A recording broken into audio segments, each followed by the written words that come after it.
غموں اور بے-چینیوں کا علاج کیا ہے؟ سب سے پہلا علاج ہے اللہ عز و جلال پر ایمان کو مضبوط کرنا۔ اسی بات کو اللہ تعالیٰ نے قرآن مجید میں بیان کیا ہے۔ کوئی بھی مرد یا عورت اگر عمل صالح کرتا ہے، ہم کیا کریں گے؟ اس کو حیات طیبہ عطا کریں گے، اور ان کے اعمال کا صرف بدلہ نہیں دیں گے، اس سے بھی اچھا بدلہ دیں گے۔ صحیح مسلم کی روایت ہے 2999، عجبا لامر المؤمن ان امرہ کلہ خیر۔ مومن کا کام بھی بڑا عجیب ہے اور اس کا ہر کام بھی خیر والا ہے۔ تعجب ہے مومن کے لیے، ولیس ذلک لاحد الا للمؤمن، اور یہ امتیاز بھی صرف مومن کو حاصل ہے۔ اگر اس کو کوئی خوشی ملتی ہے تو یہ شکر کرتا ہے، تو یہ شکر بھی اس کے لیے اچھا۔ اگر اسے کوئی غم آتا ہے تو یہ صبر کرتا ہے، تو یہ بھی اس کے لیے اچھا۔ اللہ نے صبر کرنے والوں کے لیے دگنا اجر اور بے حساب اجر رکھا۔ غموں کا علاج جہاں ایمان اور عمل صالح ہے، اس کا دوسرا علاج ہے دنیا کی حقیقت کو پہچان لینا چاہیے۔ اور حقیقت کیا ہے؟ الدنیا سجن المؤمن وجنت الکافر۔ صحیح مسلم کی روایت ہے 2956، یہ دنیا کافر کی جنت ہے اور مومن کے لیے تو جیل ہے۔ اللہ تعالیٰ سب کی حفاظت فرمائے کہ شخص جیل میں جائے، اسے اچھا کمرہ بھی دے دیا جائے، اسے کھانے بھی اچھے پہنچ جائیں اور دیگر بھی چیزیں اسے میسر آ جائیں۔ جیل تو جیل ہے، آزادی تو نہیں۔ اس لیے یہ حقیقت سمجھنی چاہیے کہ کافر کی دنیا جنت ہے، مومن کے لیے جیل ہے، مومن کو جنت آخرت میں ملے گی، اس میں کوئی بھی پریشانی نہیں۔ رسول اللہ صلی اللہ علیہ وآلہ وسلم نے کتنی خوبصورت بات بتائی ہے۔ فرمایا قیامت کے دن وہ لوگ جن کو دنیا میں عافیت اللہ نے عطا کی، کوئی مصیبت نہ آئی، جب ان لوگوں کو دیکھیں گے کہ جن کو اللہ عز و جلال نے دنیا میں تو کچھ آزمائشیں دی لیکن اس کے بدلے ان کو کتنا بڑا اجر عطا کیا ہوگا، تو وہاں یہ کہیں گے کہ کاش ہمارے جسموں کو بھی کینچیوں سے کاٹ دیا جاتا، یہ درجے تو ہمیں مل جاتے۔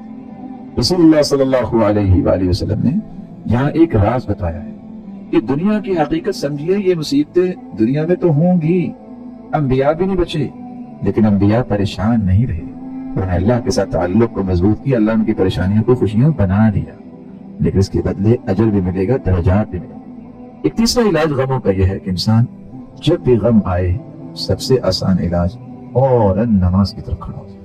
يا أيها الذين آمنوا استعينوا بالصبر والصلاة إن الله مع الصابرين۔ صبر اور نماز کے ساتھ اللہ کی مدد، یہی طریقہ تھا رسول اللہ صلی اللہ علیہ وسلم۔ صحیح الجامع کی روایت 4703، كان اذا حزبه امر صلى۔ آپ صلی اللہ علیہ وسلم کو جب بھی کوئی چیز پریشان کرتی تو فوراً نماز کی طرف کھڑے ہو جاتے۔ رضی اللہ ابن عباس کے جب بھائی فوت ہوئے تو سواری سے اتر کے انہوں نے فوراً نماز شروع کر دی۔ کیوں؟ کہنے والے نے کہا جلدی کرو، بھائی کی وفات ہوگی اور آپ نماز شروع کر بیٹھے۔ کہا اللہ کا حکم یہ ہے، صبر آئے گا تو وہاں پہنچوں گا اور وہاں کوئی تسلی کسی کو دے سکوں گا، اور صبر نماز کے ذریعہ تھا۔ ایک چوتھا علاج بھی شریعت نے بیان کیا ہے، توکل اللہ الجلال پہ کرنا۔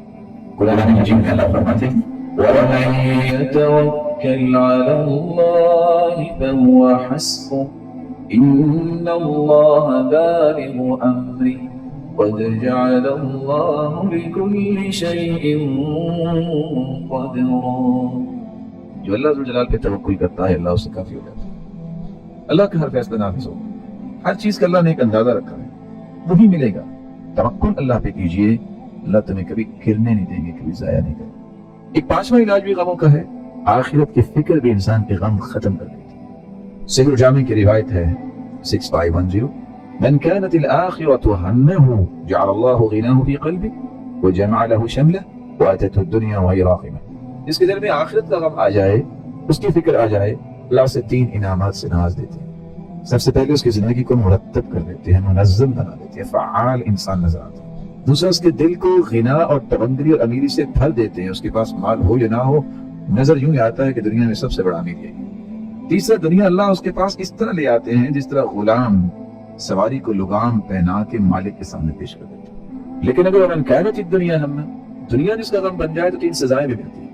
جعل الله فقره بين عينيه، اس کی آنکھوں کے سامنے فقیری ہی دوڑتی رہتی ہے، پتہ نہیں کیا بنے گا۔ وفرق عليه شمله، اس کی زندگی غیر مرتب ہوتی ہے۔ ولم يأته من الدنيا إلا ما قدر له، اور ملتا وہی ہے جو اللہ نے اس کی قسمت میں لکھا۔ رسول اللہ صلی اللہ علیہ وآلہ وسلم نے اس لیے یہ بھی فرمایا من جعل الہموم ہما واحدا ہم المعاد کفاہ اللہ ہم دنیاہ، جو آخرت کا غم اپنے دل میں پیدا کر لیتا ہے اللہ زندگی کے سارے غم خود ختم کر دیتا ہے۔ ومن تشعبت به الہموم من احوال الدنیا، اور جو دنیا کے غموں میں اپنے آپ کو لگا لیتا ہے